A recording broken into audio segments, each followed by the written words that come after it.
Assalamualaikum warahmatullahi wabarakatuh. Semangat pagi anak-anakku sekalian.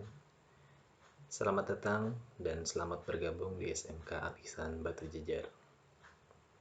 Alhamdulillah kita bisa bertemu dalam acara MPLS, masa pengenalan lingkungan sekolah, yang lazim dilakukan setiap kalian baru memasuki lingkungan sekolah yang baru. Mudah-mudahan melalui acara atau kegiatan ini, kalian bisa mengenal dan beradaptasi sesuai dengan karakter sekolah ini dengan baik. Sebelum memulai acara ini, perkenalkan Bapak untuk memperkenalkan diri terlebih dahulu. Nama Bapak Doni Aswadi. Bapak mengejar mata pelajaran dasar kompetensi keahlian dan juga mata pelajaran produktif untuk di RPL. Selain itu, Alhamdulillah untuk tahun pelajaran 2021-2022 ini, Bapak diberi kewenangan sebagai Kepala Program Keahlian RPL. Salah satu materi dalam kegiatan MPLS adalah penguatan pendidikan karakter. Insya Allah dalam beberapa menit ke depan, Bapak dibantu oleh mentor-mentor hebat berikut akan memberikan paparan tentang pendidikan karakter. Siapa sih target pendidikan karakter ini? Siapa sih sebenarnya yang dipersiapkan dengan pendidikan karakter ini?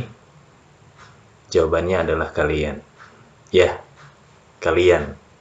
Kalian para pemuda, para millennials. Bicara tentang milenial sama dengan kita bicara tentang anak muda. Dan bicara tentang anak muda, teman-teman, kita sudah tidak bicara tentang umur. Tentang berapa lama kita sudah diberi kesempatan untuk hidup, bukan tentang berapa angka yang mengikuti kita. Bicara tentang anak muda, bicara tentang masa depan. Karena anak muda sedikit ilmunya, wawasannya pun masih sempit, sehingga yang ditawarkan bukan masa lalu, yang ditawarkan adalah masa depan, betul nggak? Yang jelas kesempatan lebih senang datang kepada mereka yang duluan melakukan persiapan. Kesempatan lebih senang hinggap kepada mereka yang duluan bersiap. Pastikan kita naik satu tingkat lebih tinggi, teman-teman. Hari ini harus lebih baik dari kemarin. Besok harus lebih baik dari hari ini. Tugas anak muda bukan hanya untuk sekedar bertahan hidup, tapi tugas anak muda adalah untuk memenangkan kehidupan. Adapun latar belakang pendidikan karakter di sekolah, antara lain sesuai dengan amanah Undang-Undang Sistem Pendidikan Nasional tahun 2003, di mana pendidikan tidak hanya membentuk manusia Indonesia yang cerdas, namun juga berkepribadian atau berkarakter. Sehingga nantinya akan lahir generasi bangsa yang tumbuh berkembang dengan karakter yang bernafas nilai-nilai luhur bangsa serta agama. Yang berikutnya adalah sesuai dengan visi SMK Al-Ihsan Batu Jejar, yaitu membentuk insan anak bangsa yang cerdas, terampil, aktif, kreatif, inovatif, mandiri, yang islami, serta berakhlakul karimah. Mengutip dari seorang tokoh terkenal, Martin Luther King, ya, intelligence plus karakter, that is the goal of true education. Kecerdasan yang berkarakter adalah tujuan akhir pendidikan yang sebenarnya. Pengertian pendidikan karakter. Karakter adalah ciri khas yang dimiliki oleh suatu benda atau individu. Ciri khas tersebut adalah asli dan mengakar pada kepribadian benda atau individu tersebut, serta merupakan mesin yang mendorong bagaimana seseorang bertindak, bersikap, berucap, dan merespon sesuatu. Selain itu, karakter dapat juga diartikan sebagai cara berpikir dan berperilaku yang menjadi ciri khas setiap individu untuk berhidup dan bekerja sama, baik lingkup keluarga, masyarakat, bangsa, maupun negara. Ada 18 butir nilai-nilai pendidikan karakter, yaitu religius, jujur, toleransi, disiplin, kerja keras, kreatif, mandiri, demokratis, rasa ingin tahu, semangat kebangsaan, cinta tanah air, menghargai prestasi, bersahabat atau komunikatif, cinta damai, gemar membaca, peduli lingkungan, peduli sosial, dan tanggung jawab. Dari 18 butir tersebut, terdapat 9 pilar karakter yang berasal dari nilai-nilai luhur universal, yaitu 1. Karakter cinta Tuhan dan segenap ciptaannya. 2. Kemandirian dan tanggung jawab. 3. Kejujuran atau amanah, diplomatis. 4. Hormat dan santun. 5. Dermawan, suka tolong-menolong dan gotong royong atau kerjasama. 6. Percaya diri dan bekerja keras. 7. Kepemimpinan dan keadilan. 8. Baik hati dan rendah hati. Serta 9. Karakter toleransi, kedamaian, dan kesatuan. Lantas, bagaimana sih cara membangun atau membentuk karakter itu? Yang pertama, semua itu bermula dari mindset, ya, cara berpikir kita. Ubah itu terlebih dahulu.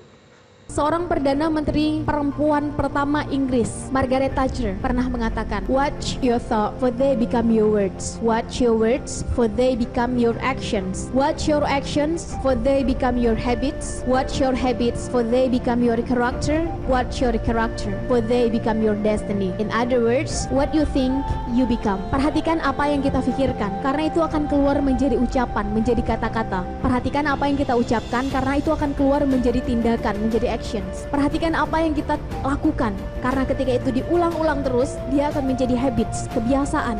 Perhatikan kebiasaan kita mulai dari mata terbuka sampai tertutup lagi, karena dia akan menjadi karakter. Perhatikan karakter kita, karena demikianlah takdir kita. Dengan kata lain, apa yang kita pikirkan, demikian takdir kita. Urusan kun fayakun adalah urusan yang maha kuasa. Urusan kita adalah berikhtiar semaksimal mungkin. Ditanya perubahan terbesar dimulai dari mana? Dimulai dari mindset kita sendiri. Jangan salahkan mereka yang membiasakan dirinya satu hari minimal 1 juz atau satu hari minimal 1 halaman Al-Quran, terbiasa menjadi habits, menjadi karakter. Kalau belum baca Quran rasanya belum lengkap. Alhasil takdir mereka menjadi hafiz-hafizah. Mereka sudah terbiasa dengan itu. Jangan salahkan mereka yang dari kecil terbiasa melihat kesempatan, kemudian melihat bagaimana kesempatan itu bisa dimonetize, diuangkan, menjadi habits, menjadi karakter, selalu melihat peluang di tengah situasi sekarang. Alhasil mereka menjadi pengusaha, entrepreneur. Pertanyaannya selama ini mindset kita diisi dengan nutrisi seperti apa? Apa yang kita baca, apa yang kita lihat, apa yang kita dengar, apa yang kita serap. Bagaimana habits kita akan terbentuk dan arahnya akan ke sana. Yang kedua, lakukan dari hal-hal yang terkecil. Lakukan hal tersebut dan selesaikan hal yang kamu lakukan tersebut. If you want to change the world, start off by making your bed. If you make your bed every morning, you will have accomplished the first task of the day. It will give you a small sense of pride, and it will encourage you to do another task, and another, and another. And by the end of the day, that one task completed will have turned into many tasks completed. Making your bed will also reinforce the fact that the little things in life matter. If you can't do the little things right, you'll never be able to do the big things right. And if by chance you have a miserable day, you will come home to a bed that is made, that you made. And a made bed gives you encouragement that tomorrow will be better. So if you want to change the world, start off by making your bed. Yang ketiga, disiplin. Teman-teman pernah mendengar nama Sir Alex Ferguson? Kalau pernah mendengarnya, maka kemungkinan teman-teman adalah penggemar sepak bola. Karena Sir Alex Ferguson sendiri selama ini lebih dikenal sebagai pelatih klub Manchester United.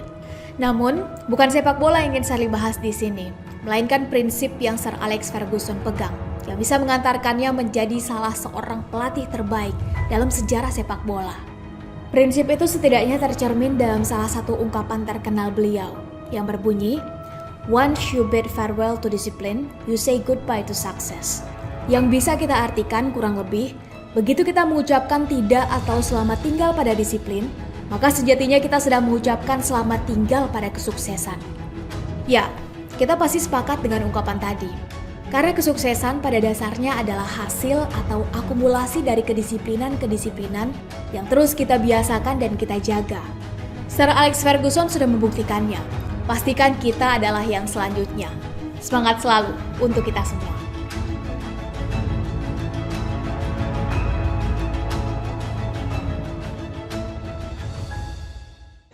Yang keempat, jangan santai. Orang santai nanti ketinggalan. Orang sukses itu tidak santai, dan orang santai tidak sukses. Ya, jadi saya ulangi lagi, orang sukses tidak santai, orang santai tidak sukses. Kadang-kadang mereka udah sukses pun tetap mempertahankan speed pace yang kayak gitu tuh. Ya, kadang-kadang kerja keras itu sudah menjadi kebiasaan, sudah menjadi bagian hidup. Ya kalau kita mau sukses tidak ada pilihan lain. Kita harus bekerja keras. Ya saya pernah bikin dalam konten saya, gaspol. Apalagi masih muda-muda, orang yang konglomerat tua-tua pun masih bekerja.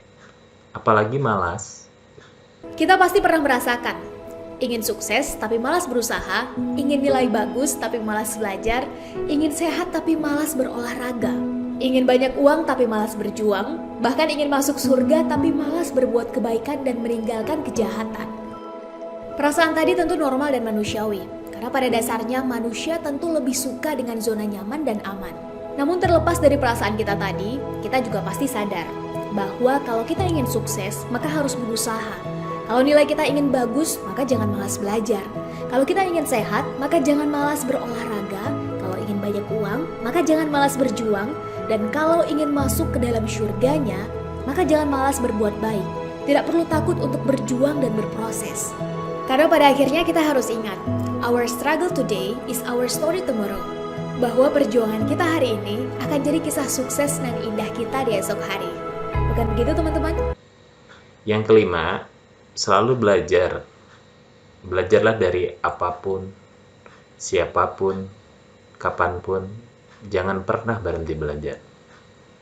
Ada ungkapan bijak yang sepertinya memang merupakan gambaran yang terjadi dalam kehidupan kita sehari-hari. Ungkapan itu berbunyi, smart people learn from everything and everyone, average people from their experiences, stupid people already have all the answers. Yang bisa kita artikan, orang pintar mau belajar dari apa saja dan siapa saja, orang standar hanya akan mau belajar dari pengalamannya masing-masing, dan orang bodoh tidak mau belajar dari semuanya, karena merasa sudah memiliki semua jawaban. Pintar di sini bisa kita artikan sebagai pintar dalam memilah dan memilih, menjaring dan menyaring, menambah pengetahuan dan jaringan, mengelola situasi dan kondisi dengan baik dan benar. Menjadi manusia yang mampu mengaktifkan nurani, logika, dan akal sehatnya dengan baik dan benar, sehingga terhindar dari orang-orang yang sudah terkunci dengan pakem narsisnya, bahwa hanya pengalaman dan pemahamannya saja yang benar dan layak untuk dijadikan rujukan.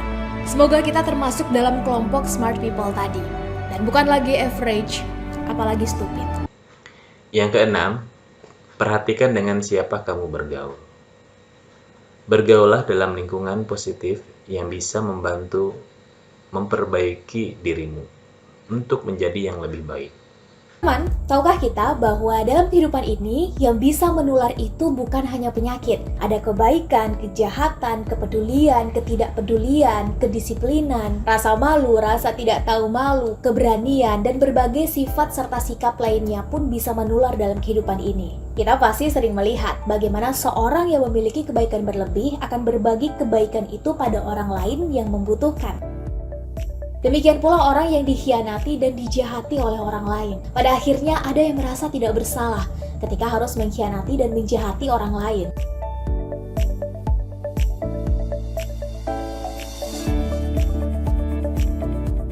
Kebiasaan di lingkungan kita lambat laun akan mempengaruhi dan membentuk kebiasaan dan pilihan sikap kita juga.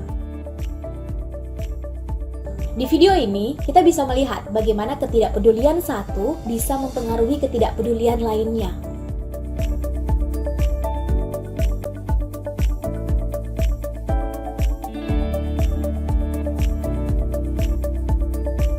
Dan di contoh video yang ini, kita bisa melihat bagaimana kepedulian yang satu bisa menulari kepedulian-kepedulian lainnya.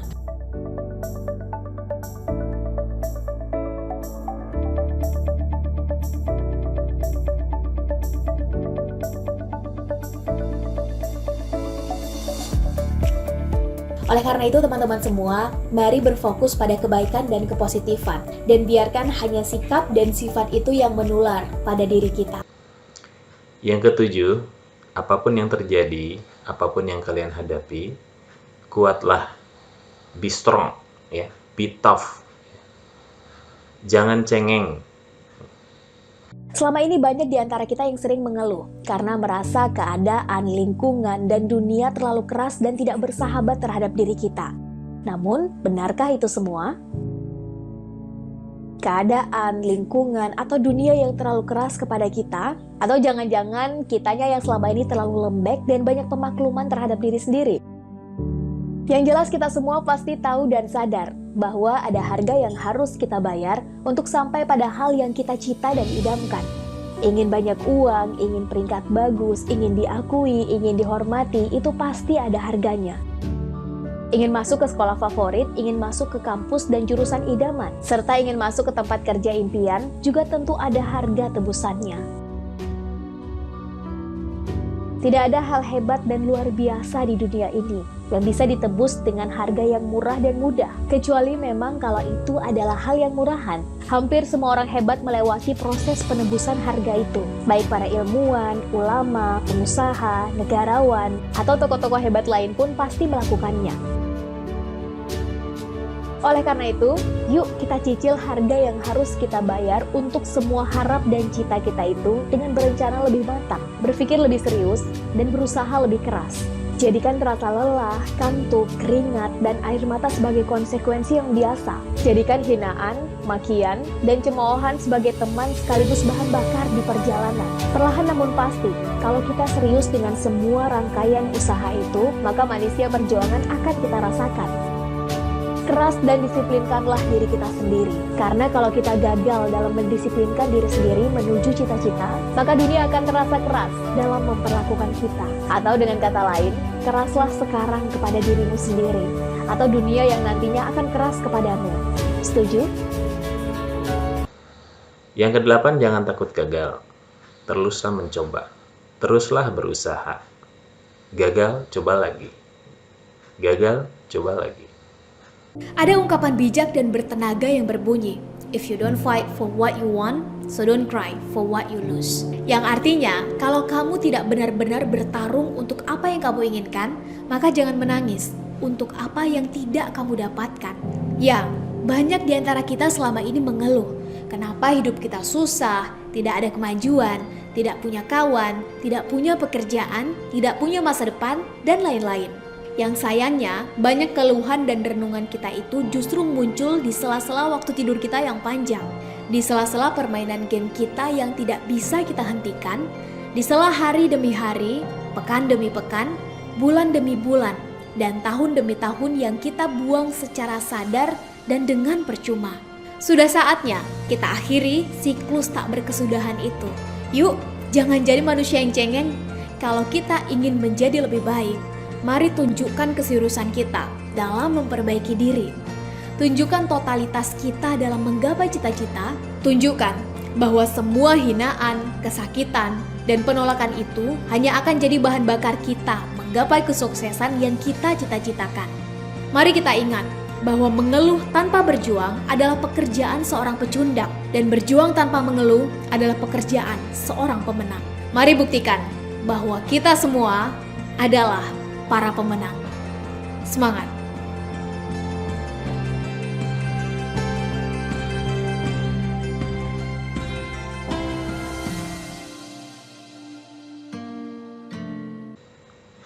Yang kesembilan, pantang menyerah. Pernahkah kita sampai pada satu titik di mana kita sudah menjadi sangat bebal dengan berbagai nasihat, motivasi, kata-kata bijak, dan lain-lain? Atau pernahkah kita sampai pada satu kondisi di mana kita sudah menjadi sangat antipati dengan semua hal tadi dan menganggap semuanya omong kosong belaka? Sikap seperti itu tentu adalah sikap yang manusiawi dan wajar, apalagi di tengah kehidupan yang mungkin semakin jauh dari harapan dan cita-cita kita. Ya, hidup memang sudah pasti tak seindah kata-kata para pujangga, tak semudah kata-kata para motivator, tak sesimpel saran-saran para psikolog, tak sepraktis trik-trik dari buku, dan tak segampang tips-tips dari YouTube. Itu adalah realitas, dan kita harus mau menerima realitas itu dengan lapang dada. Adapun nasihat dari orang sukses, motivasi dari para motivator, saran dari para psikolog, tips dari video, trik dari buku, wejangan dari tokoh agama, dan lain-lain, itu sebenarnya hanyalah trigger, pencetus, peletup, penguat niat, pemancing langkah awal, dan pembuka jalan saja. Karena keberhasilan langkah selanjutnya ada pada pilihan keputusan kita sendiri. Terus maju menuju lebih baik atau kembali mundur mengulangi siklus yang sama. Pilihan ada di tangan kita. Yang jelas, jangan pernah berharap bisa hidup mudah tanpa bersusah payah. Karena yang paling mudah dalam hidup itu adalah satu, yaitu menyerah. Apa? Menyerah.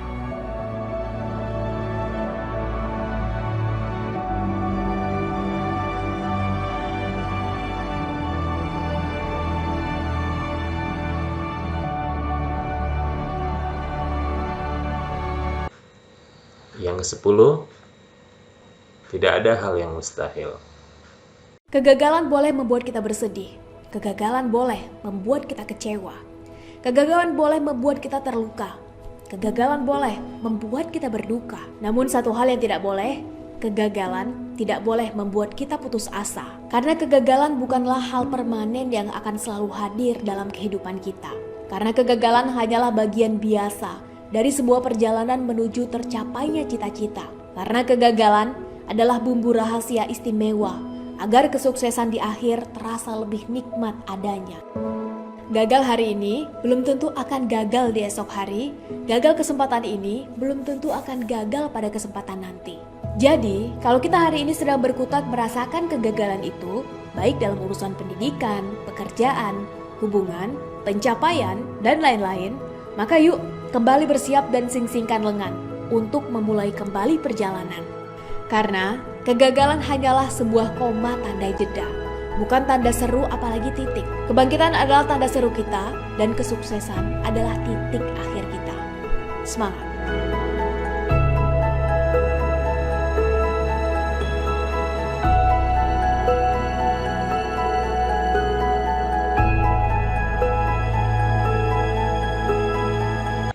Jadi, jangan pernah ragu dengan dirimu. Pernahkah kita mengalami keraguan atau malu dengan diri sendiri? Pernahkah kita ragu, malu, serta tidak pede dengan kemampuan dan cita-cita kita sendiri? Atau jangan-jangan bukan pernah lagi, melainkan sering, bahkan sudah terbiasa merasakannya? Apabila itu memang terjadi, maka itu sebetulnya adalah hal yang wajar dan manusiawi. Namun di sisi lain, kita juga harus sadar bahwa keraguan, rasa malu, dan tidak pede kita itu hanya akan semakin mempercepat kejatuhan dan ketidakmaksimalan kita. Kenapa seperti itu? Karena rasa malu, ragu, dan tidak pede adalah rumus paling sederhana dan kombinasi paling mematikan untuk menghasilkan apa yang dinamakan dengan kegagalan. Sebagaimana pepatah bilang, doubt is the worst enemy of success. Keraguan adalah musuh terburuk dari sebuah kesuksesan. Kenapa bisa seperti itu? Karena pikiran kita sebagai manusia didesain akan bisa bekerja lebih optimal, tidak kebingungan, dan hasilkan determinasi yang maksimal ketika sudah dilandasi keyakinan yang kokoh dan rasa percaya diri. Jadi, mari buang rasa ragu, takut, malu dan tidak pede yang sering hadir dan menghantui bahkan sebelum kita mencoba itu. Sifat dan sikap inferiority complex atau selalu merasa rendah diri seperti itu tidak untuk kita pertahankan lagi. Orang lain boleh meremehkan kita, itu hak mereka, tapi jangan biarkan kita ikut meremehkan diri sendiri. Yuk, yakin dan fokus dalam mengejar apa yang kita cita-citakan itu semaksimal yang kita bisa. Dan biarkan Yang Maha Kuasa yang akan menentukan hasilnya. Semangat selalu untuk kita semua.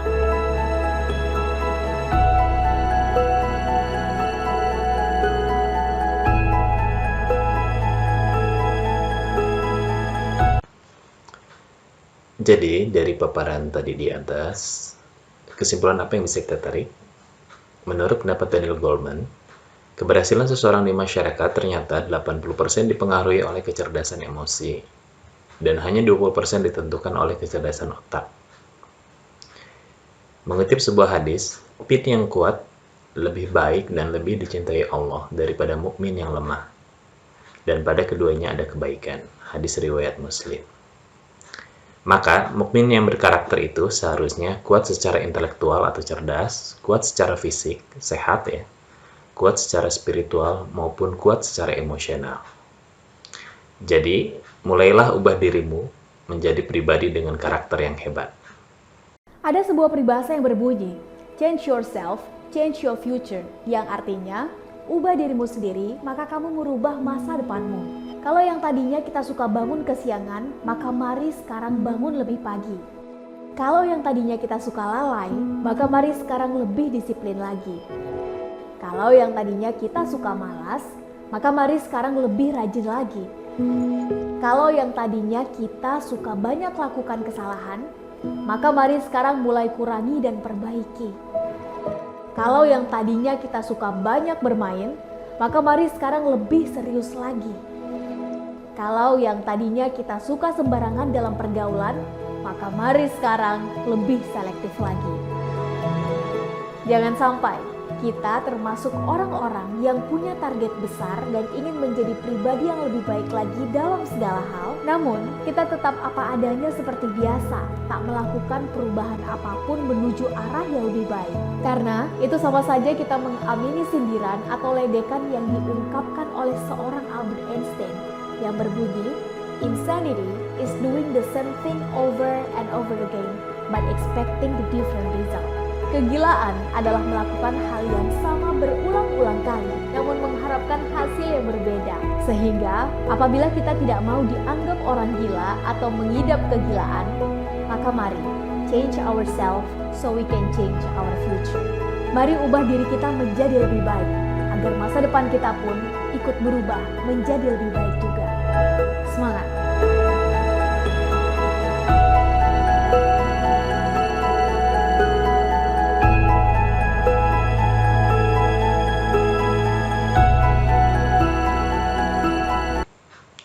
Karena hidup terlalu singkat, lakukanlah yang terbaik. We all have a bad day now and then. And sometimes, life can be bluntly unfair. But hey, with a nice family, some great friends, and some exciting challenges, you can come a long way already. So don't complain about the things you're not capable of, but show the world what you are capable of. Because life's too short. Make the most of it. Sekian dari saya. Wassalamualaikum warahmatullahi wabarakatuh. Terima kasih.